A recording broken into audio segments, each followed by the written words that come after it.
Hello जी, नमस्कार, राधे राधे, जय श्री श्याम।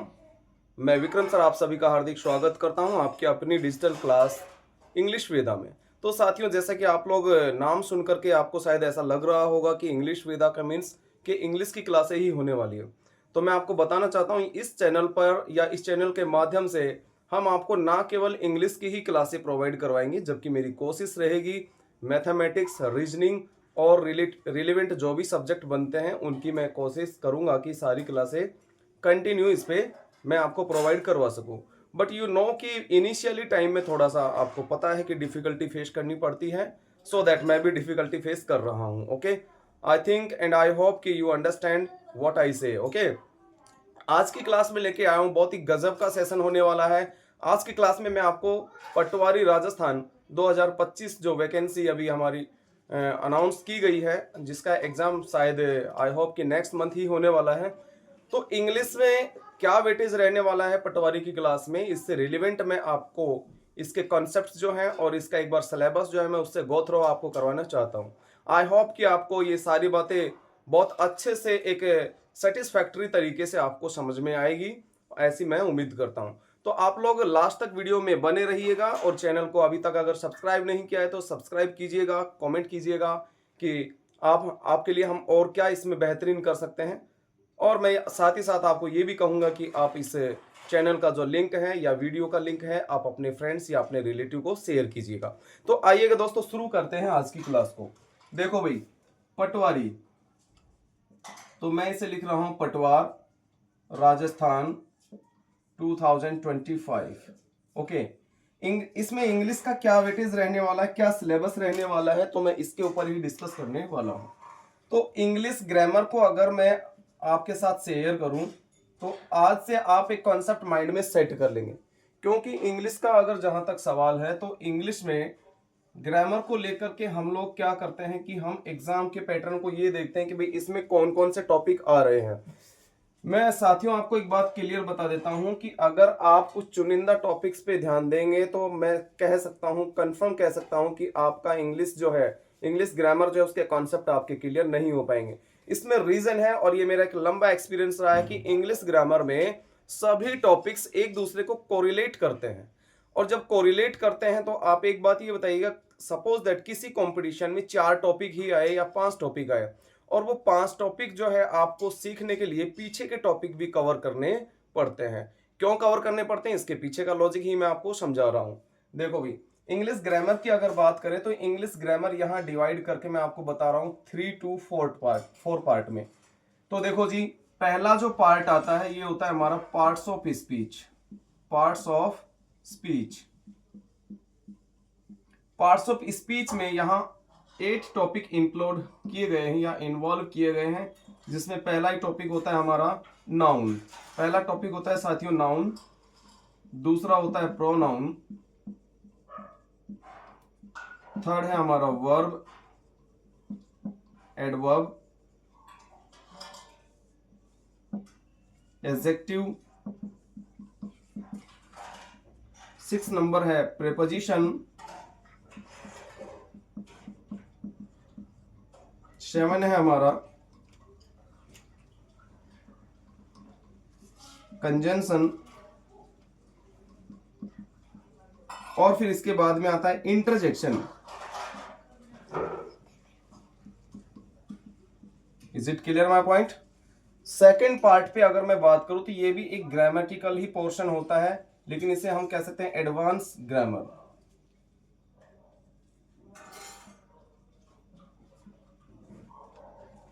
ये एडवांस ग्रामर जो है ये तभी हमारे समझ में आएगी जब हमने पार्ट्स ऑफ स्पीच को समझ लिया होगा।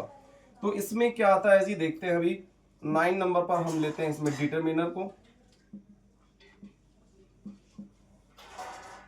साथियों, वैसे डिटरमिनर जो है एडजेक्टिव की ही फैमिली का पार्ट है, एडजेक्टिव की फैमिली के अंदर ही इन्वॉल्व करके मैं इसे पढ़ाता हूं जी, डिटरमिनर। और दूसरा आता है हमारा आर्टिकल। चलो जी, तो आर्टिकल और डिटरमिनर वैसे तो एडजेक्टिव की फैमिली के ही पार्ट होते हैं, लेकिन इसे डिवाइड किया गया है अलग अलग तरीके से, और कुछ लोग इसको अलग तरीके से समझाते हैं। सबका अपना अपना फंडा है। चलो जी, आगे बढ़ते हैं। तो एक बहुत ही प्यारा टॉपिक निकल के आता है subject verb agreement. Subject verb agreement. फिर साथियों आता है यहां टेंस, सीक्वेंस ऑफ टेंस। कुछ मेरे साथी भाई ऐसे होंगे जो देख रहे होंगे कि कुछ टॉपिक पहली बार ही वो देख पा रहे हैं। टेंस हो गया, इसके बाद में हम लेते हैं मॉडल को। 14 नंबर हमारा टॉपिक आता है जी। मॉडल हो गया, सीक्वेंस ऑफ टेंस हो गया, टेंस हो गया, सब्जेक्ट वर्ब एग्रीमेंट हो गया, active voice, passive voice. Active voice और पैसिव वॉइस, या शॉर्ट में हम बात करें तो हम इसे वॉइस भी बोल सकते हैं। लेकिन अगर मैं वॉइस ही लिख देता तो कुछ साथी आई थिंक कि कंफ्यूज हो जाते। यहां पे आता है फिर डायरेक्ट और indirect speech. Direct and indirect speech, जिसे नरेशन बोला जाता है जी। ये नरेशन है। अब इसके बाद का जो पार्ट होता है सेंटेंस एनालिसिस, या फिर हम बोले तो फ्रेज और सेंटेंस एनालाइज।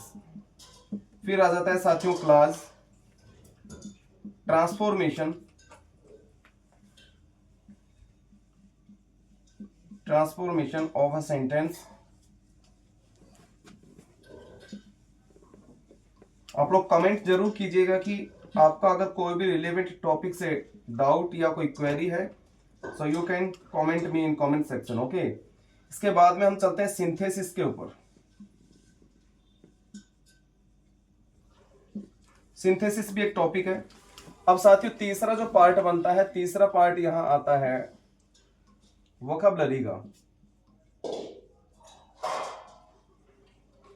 वोकैबुलरी, वोकैबुलरी जो तीसरा पार्ट है, इसमें देखो जी 3 से 4 टॉपिक निकल के आते हैं। कौन कौन से हैं अभी आपके साथ शेयर कर रहे हैं। तो साथियों आई होप कि वहां पे अगर मैं लिख रहा हूं तो शायद वीडियो यहां तक के एरिया को कैप्चर नहीं कर पा रहा होगा, तो मैं यहां नीचे ही इसको लिखने की कोशिश कर रहा हूं। तो साथियों तीसरा जो पार्ट है हमारा वो है वोकैबुलरी। और वोकैबुलरी के अंदर आता है हमारा, यानी 21 नंबर टॉपिक में लेता हूं एंटोनिम्स। 22 है सिनोनिम्स। 23 होगा idiom phrase, idiom and phrase.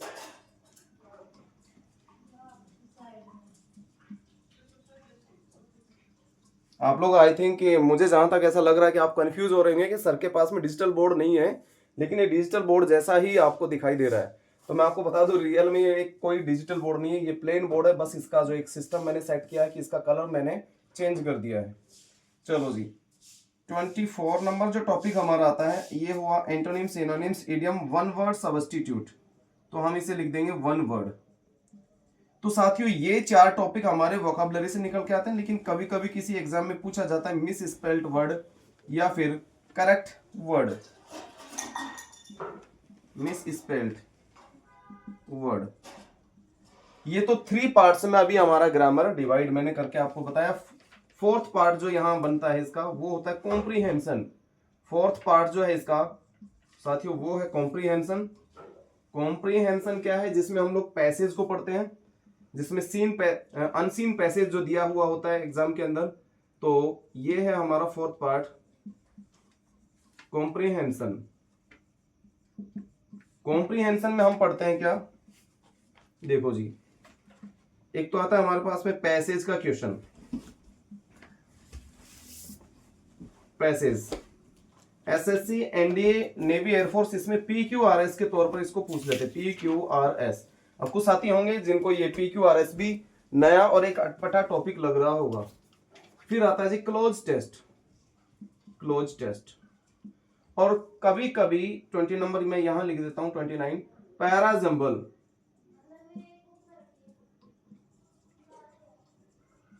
Parajumble तो साथियों ये कंप्लीट ग्रामर जो है आपका उसका एक सिलेबस है जिससे गो थ्रू मैंने आपको अभी करवाया। बट पटवारी में क्या क्या रहने वाला है मैं आपको बता देता हूँ। पटवारी में मोस्ट ऑफ अगर मैं बात करूं तो आपके एक एरर का क्वेश्चन पूछा जाएगा जी। एरर,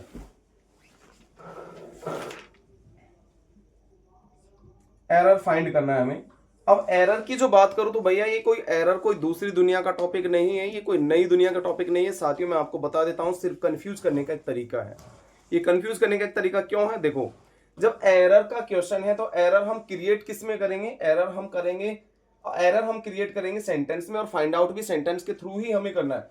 अब एरर जो हमें दिया गया होता है वो किन किन टॉपिकों से रिलेवेंट हो सकता है वो मैं आपको बता रहा हूं। एरर की अगर मैं बात करूं तो कंप्लीट पार्ट्स ऑफ स्पीच में से कहीं से भी आपसे एरर पुट करके और एरर डिटेक्शन का आपको एक क्वेश्चन दिया जा सकता है। ठीक है जी। इसके साथ साथ ऐसे और कौन से टॉपिक बनते हैं जिसमें एरर डिटेक्शन आ सकता है? तो देखो भैया, एरर डिटेक्शन में डिटरमिनर्स आ सकता है हमारा, सब्जेक्ट वर्ब एग्रीमेंट आ सकता है, टेंस आता है, सीक्वेंस ऑफ टेंस आता है, मॉडल आते हैं, एक्टिव वॉइस, पैसिव वॉइस और डायरेक्ट इनडायरेक्ट से भी कई बार एरर डिटेक्शन का क्वेश्चन पूछ लिया जाता है। अब आप ही बताइए कि ऐसा कोई टॉपिक है जो केवल मैं ये लिख दूं एरर डिटेक्शन और फिर मैं उसके थ्रू आपको समझाऊं? नहीं भैया, मैं आपको क्लियर बता रहा हूं। एरर जो है, एरर एक सेंटेंस की फॉर्म है। बस आप इतना दिमाग में सेट कर लीजिएगा कि एरर जो है, एरर क्वेश्चन पूछने का एक ढंग है, ना कि एरर कोई टॉपिक है। तो आज मैं इस क्लास में सबसे मोस्ट इंपॉर्टेंट चीज जो आपके साथ शेयर कर जो मैंने अभी की है वो यही है कि एरर जो है, आप अपने माइंड में एरर को लेकर के आप ये एक फोबिया सेट ना करें कि यार एरर क्या होता है, यार एरर का टॉपिक हमें कहाँ मिलेगा। भैया एरर का कोई पर्टिकुलर कोई टॉपिक नहीं है ग्रामर के अंदर।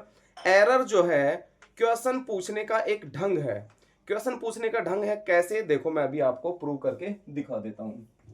चलो जी, मैं इसे इरेज कर देता हूं। आई होप कि आपको ये समझ में आ गया होगा, अदरवाइज आप इसका स्क्रीनशॉट भी ले सकते हैं। ये लीजिए, तो मैं इसे इरेज कर देता हूं और अगली स्टेप पे चलते हैं कि एरर क्या होता है। देखो भाई, अगर मैं चाहता तो मैं डायरेक्ट ही भी आपको मैं बता देता कि चलो भाई आज हम एरर डिटेक्शन का क्वेश्चन करेंगे। मेरा भाई इस तरीके का रायता फैलाने का काम अपने पास में नहीं है।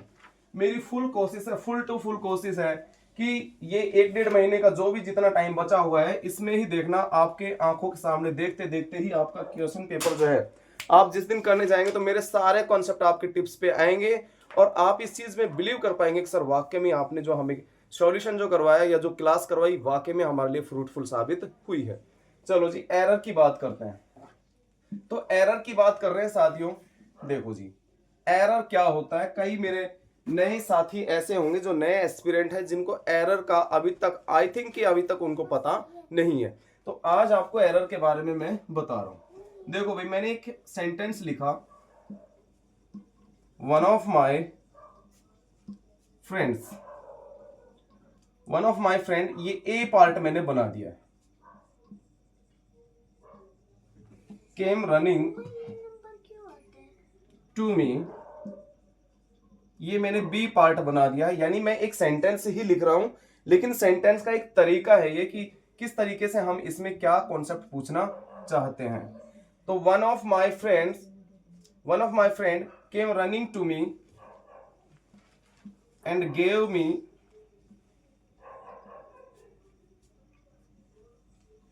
an important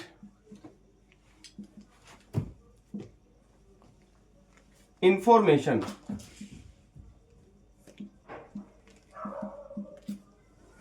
और ये सी पार्ट है। इसके बाद में नो एरर आप देख पा रहे होंगे।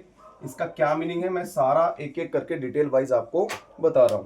तो साथियों देखो, आप घबराए ना, आप बिल्कुल पैनिक ना हो। आपका अगर किसी भी तरीके का कोई डाउट है, if you have any doubt query question to related this topic so you can ask me by comment section। okay, आगे बढ़ते हैं। देखो जी, one of my friend came running to me and gave me an important information, और उसके बाद में लिखा हुआ है नो एरर। तो अब मैं आपको बताता हूं कि ये फंडा क्या है। एक बार इसके जोनरा को समझ लेते हैं कि ये कहां से कैसे क्या किस तरीके से हमसे क्वेश्चन पूछना चाहते हैं। साथियों यहां से लेके वन से लेके और ये जो इंफॉर्मेशन है ये एक कंप्लीट सेंटेंस है, लेकिन इस सेंटेंस में देखो कंप्लीट पार्ट्स ऑफ स्पीच और एडवांस ग्रामर के कुछ टॉपिक्स जो हैं वो इसमें इन्वॉल्व हो सकते हैं, जैसा कि मैंने आपको पहले ही बता दिया है। ओके, आई होप कि आप बहुत अच्छे से समझ पा रहे होंगे। मेरी पूरी कोशिश रहेगी आपको ये समझाने की।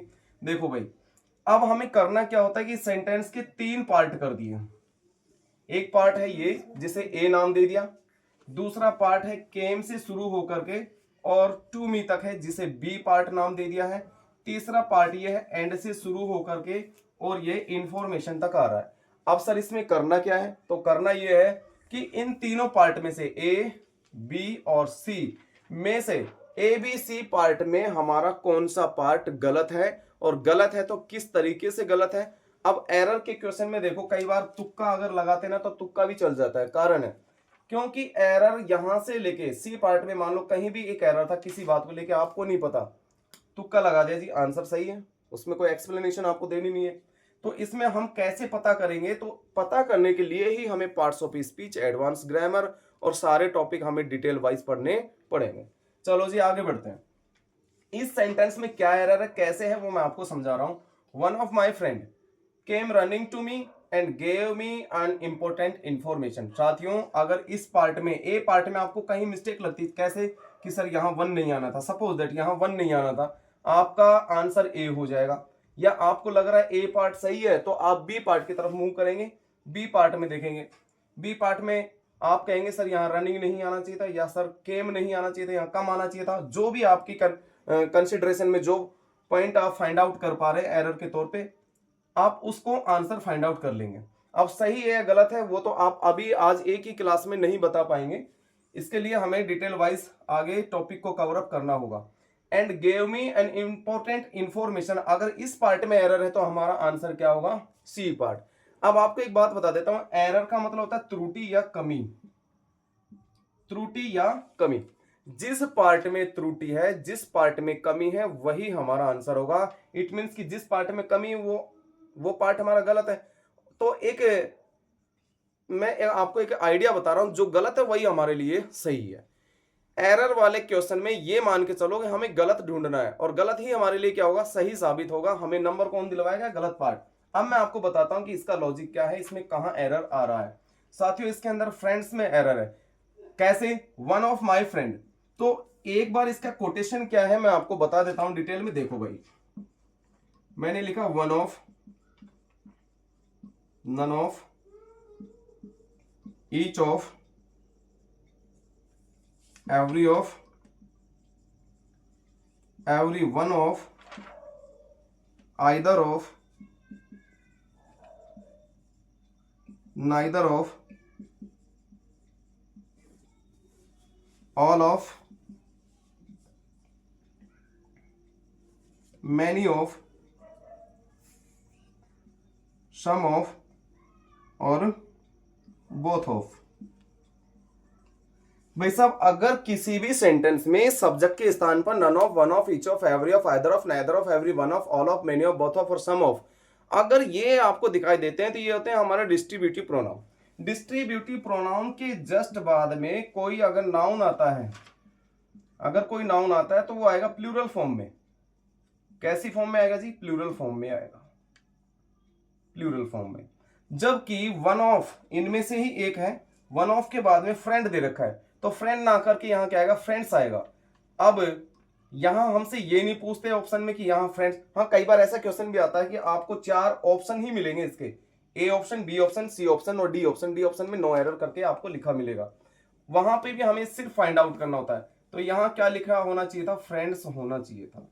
अब ये लॉजिक भी आपके पेट में दर्द कर रहा होगा कि सर फ्रेंड्स क्यों आएगा यहाँ पे। देखो भाई, ये कहना चाहता है कि मेरे दोस्तों में से एक दोस्त। अब दोस्तों में से इसका मतलब ये हुआ कि आपके बहुत सारे दोस्त हैं, तो हमें बताना भी पड़ेगा कि फ्रेंड्स यानी एक नहीं, बहुत, एक से अधिक दोस्त हैं, यानी बहुत सारे दोस्त हैं। जब बहुत सारे दोस्त हैं तभी तो हम बोलेंगे कि मेरे कई दोस्तों में या बहुत सारे दोस्तों में से एक दोस्त मेरे पास आया और उसने मुझे एक इंपॉर्टेंट इंफॉर्मेशन शेयर की है।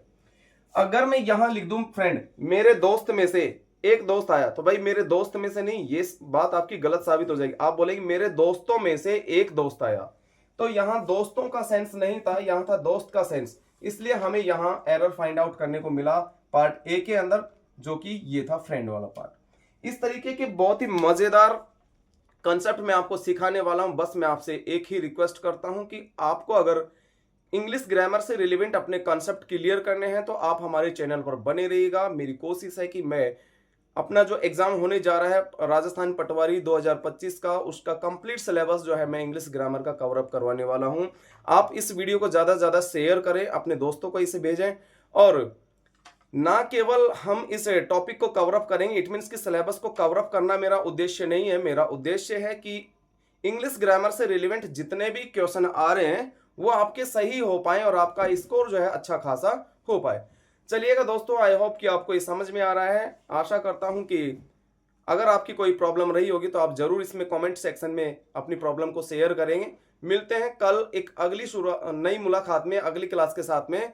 तब तक के लिए थैंक यू सो मच, बने रहिएगा। थैंक